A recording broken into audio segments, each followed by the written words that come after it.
Welcome to the Sanity Project Podcast, where you can awaken your mind to clarity and success even in today's life challenges.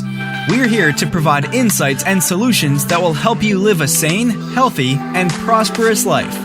Here's your host, Joanne Victoria. Hello, everybody. This is Joanne Victoria.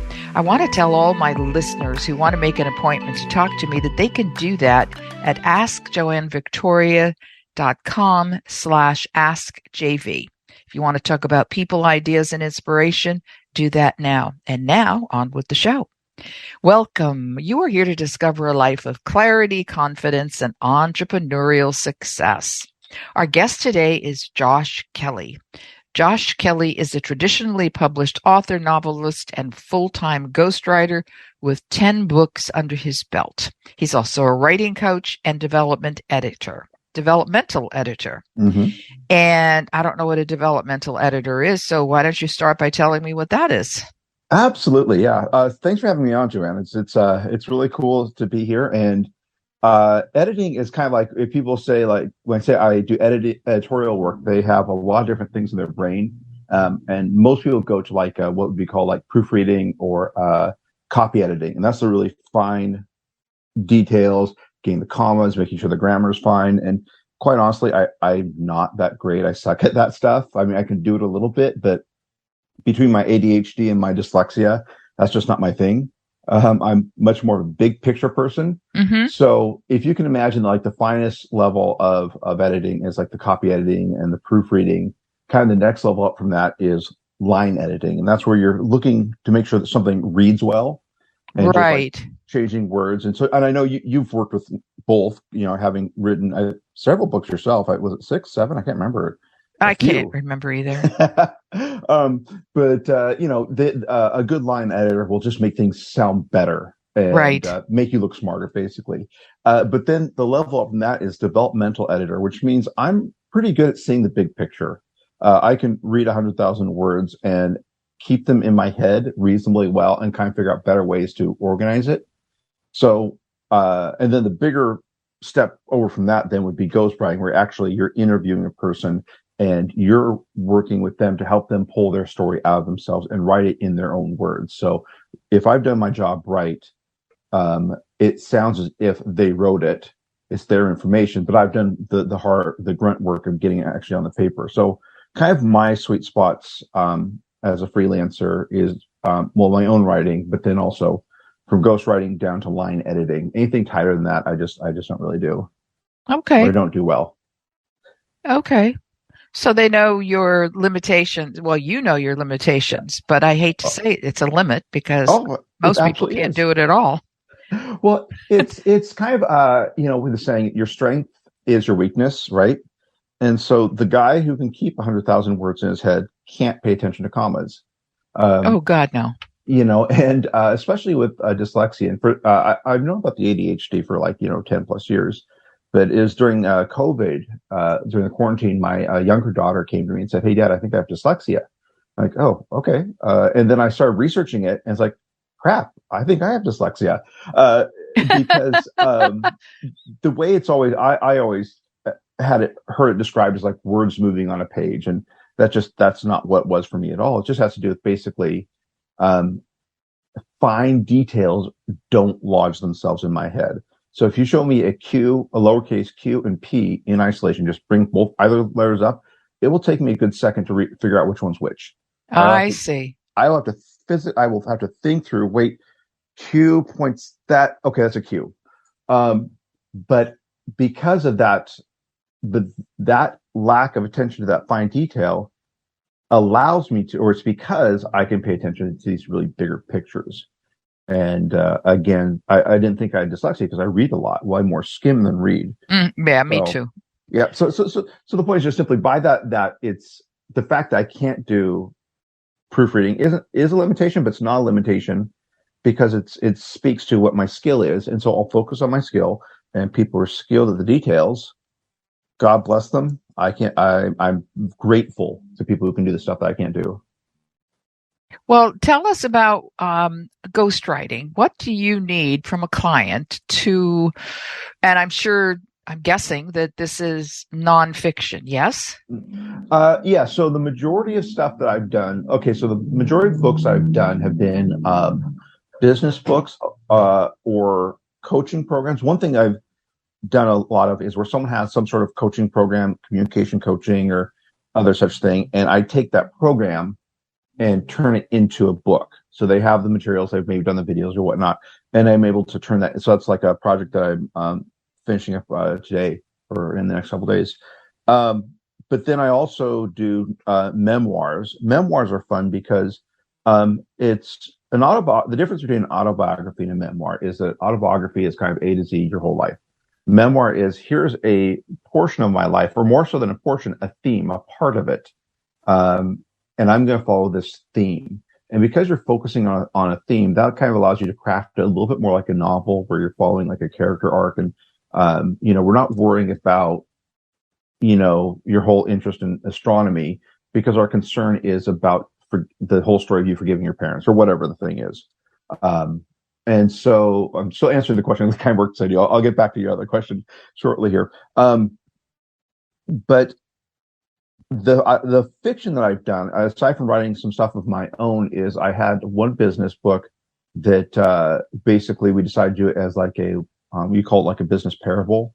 That's like Patrick Lencioni and other people who create stories to explain the principle. Sure. Because stories are they're more powerful. And like, Patrick Lencioni, he has some amazing material in his books. But the stories are kind of slapped on almost. They're not really developed stories, which is fine because of what he's doing. But I like to think that kind of my background with as a novelist allows me to kind of tell better stories, more complete stories. So again, I do all of that. And I think when it comes to ghostwriting, the most important thing, or where I start with, is the person needs to understand. I ask them, what's your purpose and what's your goal? And the way I define those is the goal is, what is your goal for the reader? What do you want the reader to walk away with? And you have to know that. What's going on? What's the point? Again, you should have the sense of when the reader is done reading the book, they should have this in their head and in their heart. So that's your goal. But then there's your purpose. And that is, why are you writing the book? What is this benefiting you? This is going to cost you a lot of time. It's going to cost you a lot of money. Why is that investment worth it to you? And so I need to know what your goal is. For some people, I had this incredible, 80-year-old lady who was, she was one of my earlier clients, and she just basically wanted to be able to tell her story. And she had enough money that the fact that her book has not sold that much is fine with her. That wasn't her goal. Mm-hmm. And she understood that, but I need to know what. I have another client, his goal is to be able to be a keynote speaker. He's done a lot of coaching, but now he wants to do keynote speaking. So he's writing a book that's kind of would be his keynote speech in book form. And because I know that's his goal, well, okay, we're going to write this in such a way that just makes it so clear that this inside and out, and gives these really key points. Someone's going to read it and say, wow, this is incredible stuff. I have to hear this guy live. You have to what? I have to hear this guy actually speak live. That's right. what I want Okay. to create this sense. Right. Okay. Got it. So I need to know, again, the author's purpose for their business, for themselves, for the reason they want to do it, and their goal for the reader. That's number one. The number two is I need to know who their audience is. Right. And that's one that is surprisingly tricky to nail people down on. Kind of like everyone. It's a book for everyone. Yeah, no, that doesn't work. No. I actually, one of the things I do, I have a little worksheet I use sometimes to send to people, especially coaching clients, because in addition to being a ghostwriter and developmental editor, I will coach people if they want to write their own book, but they kind of need some help. Then I'm able to walk with them through that. And one of the questions on this worksheet I have is, I ask them to describe their ideal client. And I actually have them create a couple profiles of like the top 3 ideal clients. Then I ask, who would, let's phrase this better. If you were to get a bad review from what person, would it be a positive? In other words, if such and such a person hates your book, and that would be a reward, or that'd be it's not coming out very well. But what I'm saying, that some people, if they hate your book, that's like cool. I nailed it because so-and-so hates my book. Right. Who is that person? That's what I'm trying to say. If you can get someone to recognize who they want to hate your book, that's also very key in helping define an audience, That's okay. I'm paying attention to that. Because some people say, "Oh, you should write a book." Yeah, I wrote enough already. It's right now. It's vanity, totally vanity, Yeah. and I don't need that anymore. It's just like, whatever. But if you go, she hated that book. Good, I got her. She got me. Whatever. Yeah, I know what you're going for here, but I can't come up with a succinct response. Right, and it's to an extent, it's not like to be vindictive, but rather say there is something that comes that we want to be liked by everyone. I mean, if you don't care about what people think of you, then you have a different problem, right? But for most people, they want to be liked by everyone, and you have to realize that no, what I'm going to write is going to piss some people off. You have to be okay with that, and until you know who it is that you're okay with pissing off, you're going to have a hard time writing because you're going to try to be nice to everyone. Well, that's a waste of time. Yeah, it really is. You're not going to say anything of interest. You're going to be a politician. You ask them a question and they use 100 words to say absolutely nothing whatsoever. Right. And that's like, no. There's enough empty words out there. Let's not add to the trillions of empty words out there. Yeah, it's like I read right now because things have changed so much. The libraries were closed and so on, and I couldn't get into them when COVID happened. Yeah. Or started. I don't even know if it's over. Whatever. I got a Kindle, and I'm reading these books, and thank God the Kindles are great for deleting because you can read. I read quickly, and I just somehow I'm blessed with this gift to ignore the minutia, so I can just get a page. Yeah. But because there's a lot of crap out there. Yeah. And it's helpful for a person to read what they're writing quickly to see if people can get what they need to get. Mm-hmm. That's the hard part. I think people just don't understand that people don't want to dwell. Yeah. They just don't want to dwell. It's that, and this comes back a little bit to the whole thing of knowing your goal for the reader. If you really clearly understand what is it that you're trying to say, and you need to be able to kind of summarize it in just a couple of sentences, then you can make it all about getting that point across and not, I call it the blah, blah, blah. I'll be reading my own material and I recognize when my eyes start glazing over what I've written, that's when I know I'm in trouble, right? Yes. It's like, okay, this is the blah, blah, blah. Sometimes there's stuff in there that you have to have. It's like, okay, this stuff is boring, but it really is important. So kind of my rule of thumb is if it has to be boring, then at least for God's sake, make it short. If there's something that just is not, frankly, this is information you need to continue in the book. It's not interesting. So I'm going to give it to you in 2 sentences instead of 2 pages. Right. So I think that's where my own ADHD can help me as a writer because I bore easily. And so I'm going to assume my reader is. Oh, yes, I am. Yeah. So exactly. Yeah. Especially, this is the thing is the reader does not owe you a single thing. You owe the reader the experience of a well-written book. So many people feel guilty about not finishing a book. If I read a chapter and it hasn't answered the questions I'm asking, I set it aside. I'm done. I don't owe the writer anything. And so I assume any book I write, that readers could feel the same. I understand because if you don't get your question answered quickly and you are ADHD and I am as well, you get bored. And that's why I like the Kindle because I can just, keep going. And then if I get enough pages in and I don't like it at all, I delete the whole book. Yeah. I don't, this is what's important to me because it's like I'll give it a certain amount of time and then something will become interesting and I'll stick with it. But it's like move it, get it off there. So what does someone need to do if they want you to ghostwrite their book? Yeah, the best place to start is just to visit me at my website, joshkelley.inc. So Kelley is Kelley, and Inc is INK, like the stuff you write with. So JoshKelley.ink. And then from there, there's just places you can read about ghostwriting and the sort of stuff I do, and just have a conversation. Because ghostwriting is it's a pretty major, as I said, pretty major investment of your time and my time, of your money. Ghostwriting is not cheap. I mean, you're basically hiring me. You're going to pay my full-time salary for between 2 and 4 months, depending on the project. Sure. And so let's talk. Let's see if we actually like each other. Let me see if I'm interested in your project, because sometimes I'll talk to someone and just nothing intrigues me. Like, okay, this isn't a bad idea, but I'm not interested. I wouldn't buy this book. That probably means I'm not the right writer for you. I'm also tend to be rather, I'm a very nice guy, but I'm pretty blunt. Like, yeah, one time I complimented a guy's writing, someone I was coaching. I said, "This is readable."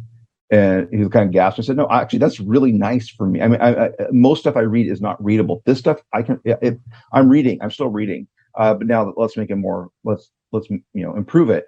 So I'll be straightforward, but I'll be nice about it. But at the end of the day, my goal is to write a really good book. So I'll do whatever it takes to get there. So how much should people know about themselves if they want to have a memoir written? Let's say they're ghostwriting it, or you're ghostwriting their memoir. I mean, do they need to have how deep do they have to go about themselves? Sure. That's a really good question. A lot of times the process of writing a memoir will help them understand themselves. You have to have a threshold of curiosity about yourself, like to have actually considered your paths to have mentally gone there. If you have huge gaping holes that you just, I don't talk about that, you're probably not ready. No. You need to be able to kind of go through your entire life piece by piece and be able to deal with it. And then I can help you find the theme. So that's, again, remember that whole thing of being able to take in a ton of information. I listen to the whole thing and say, oh, okay, wait, I see this theme here. And I can frequently put together pieces that other people can't. Part of that's my specific skill, but part of that is also just that we are too close to our own story. Sometimes we don't even know what's interesting of our own story. I was talking to one of my coaching clients. She was telling me about that she grew up in this really strict, like basically an Amish community, and her father was physically abusive because he was physically abused, and that's the only world he knew. And she's just like sharing, oh yeah, and my mom went to talk to the elders of their church and said, well, I'm getting worried, should I go to the police if he keeps on beating my son? And the elder said, if your husband murders your son, you still shouldn't even think badly of him.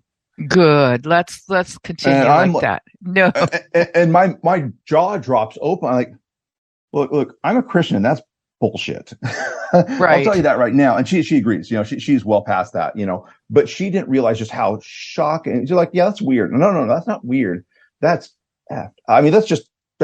beyond the pale. But because it was, and so that's one of the things that an outside perspective can do is say, this is. So again, in terms of how well do you need to know your story, you need to be able to visit all of it. But then a good interviewer, which is what a ghostwriter is going to do, is going to help pull that out. But the other thing that's so crucial, and that is that you can't be bitter about it. This is my belief. Maybe other people will disagree, but I can tell you when someone's written a book or tries to write a book and they're still bitter. I had one potential client reach out to me, and he is a Roma, i.e. a gypsy, American Roma. Yes.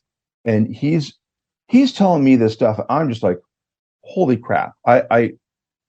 This is one of the most interesting conversations, with any clients.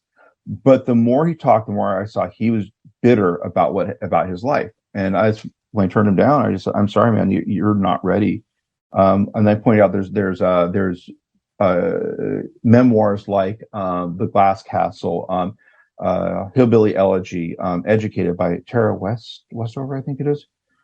In all those books, and there's many more, these people went through some really hard stuff, and they have, quote unquote, an excuse to be bitter, but they aren't. They can look back at their parents, they can look back at their family with compassion, with some love, with some appreciation. Still say that was really screwed up, but I get that they were, they were trying or whatever. Until you can do that, you're not ready to write a memoir, because it will be caustic. It will be unpleasant reading. It'll be like, eating sandpaper. Yeah, it's totally hell. Yeah. It's not, there's nothing good about it. There's nothing good about, when you are that way and you're still feeling that way and you write about that, it's going to damage the reader. Yeah. I think it absolutely will. If they finish reading it, it will absolutely damage them. And when you look at some of the vitriol that's so prevalent in Facebook or Twitter or wherever you go, everywhere, basically, you're adding to that. And we don't want to add to that. We want to have something productive. And now being productive can still call bullshit. It can still call evil. But I can tell, again, when someone is bitter or when they're not. And if someone is bitter, I'm not going to tell you can't write your memoir. That's not my job. You can do whatever you want. But I'm not going to be the person to write for you, because I don't think you're ready. Well, I think that's good advice, though. If you are telling somebody that they're not ready, obviously some people will get upset and, they'll move on, whatever, life goes on. Right. Yeah. But people don't realize that not everybody wants to read about them. Yeah. Because it's damaging. And people read it for, we're all selfish. As we were saying earlier, we're reading a book because it answers a question we're asking, because it's giving something to us. And so, people don't want to hear your rant. You may feel good about it. Actually, it feels good, but it's actually going to make you worse as a person to go on that rant. But other people aren't interested. It's not helpful to them. Well, a lot of people are ranting right now anyway. Yeah, exactly. And it's like, God, do I have to hear about him or her one more time? I mean, they go back and they go back and they go back and they don't let it go. Obviously, they're, whatever the Daily Mail is today, et cetera, but they're not going to let it go. Yeah. And it just goes on for years. And, it's not good for anybody. And I don't want to read it. I'm not going to go participate. I keep looking for authors that, I don't need to be inspired. I don't like, I like fiction. I just like fiction. I want to get lost in good fiction. I want a story. I want a story. Yeah. And that's what I want. And if I can't have a story, next, go to this 1 million books on Amazon or more. Yep. And that's, sorry, go ahead. No, go ahead.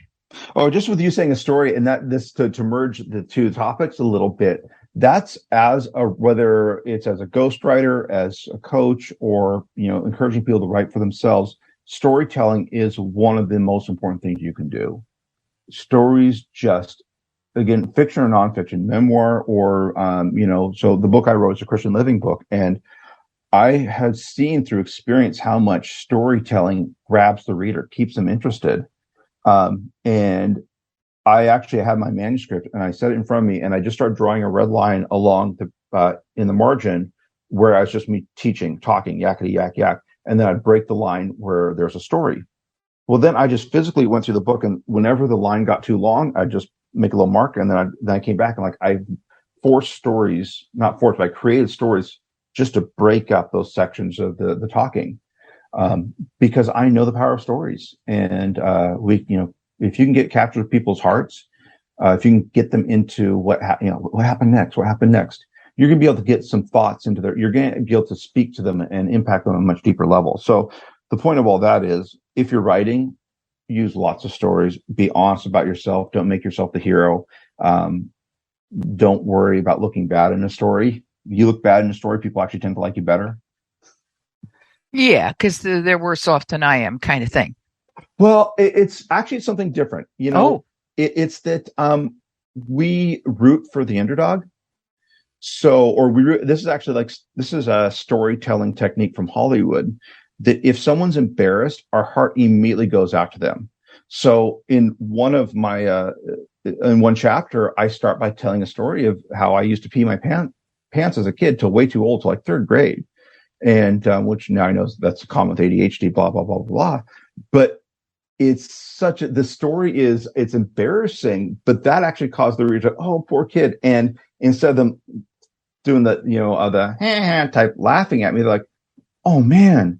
And they gain sympathy. So when we're open and honest about this is what was broken to me, or this is this really embarrassing thing that happened to me, the tendency is, for most people, unless they're, psychopaths, is to like your heart to go out to them, and then you have even more. So we're so busy trying to protect ourselves to be liked, when actually, if we stop protecting ourselves, we'd be liked even more. There we go. Show your vulnerability, people. Oh gosh, it works. I mean, if we had more time, I'd tell you some other great examples, but that's just a good, show your vulnerability, be yourself, and give yourself truly to your reader. That's the gift you have. And if you're being fake, they'll know it, Yeah, it comes through. Work. The fakeness comes through.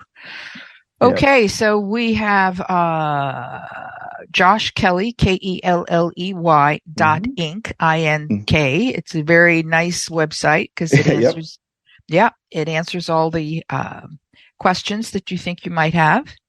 And he has 2 daughters. One he gave ADHD. I can't even read because this is where I am. And the other, his dyslexia. I have 3 children and 2 sons. And I gave one of my sons the ADHD, and the other, what does he have? Dyslexia? No, he has ADHD too. Years ago, nobody paid any attention to that. And if you want to get him his email, it's me@joshkelley.ink. And I hope you get phone calls here, because I know people want to write books.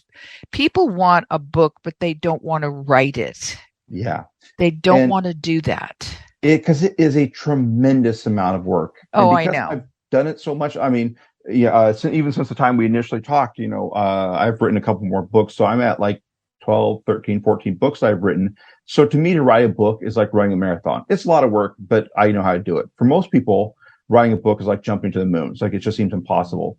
And so that whether it's as a coach, as a ghostwriter, or just even, giving some advice, it's like, I know how to just get down and do it. And that's, kind of the service I offer, is to help people. Either they're not inclined to do their own writing, or they just don't have time to do their own writing, or they're overwhelmed. It's like, well, here, I'll help you get across that. Yes. Sign the check. Well, exactly. People have to know it's going to cost them. Absolutely. Yeah, you can find ghostwriters who will do things for cheap, but it's frankly not going to be very good. Because when you're talking to ghostwriters who have publishing credits, like not self-published, like traditionally published, you are definitely going to be talking. Again, you're paying them 3 to 4 months full-time salary.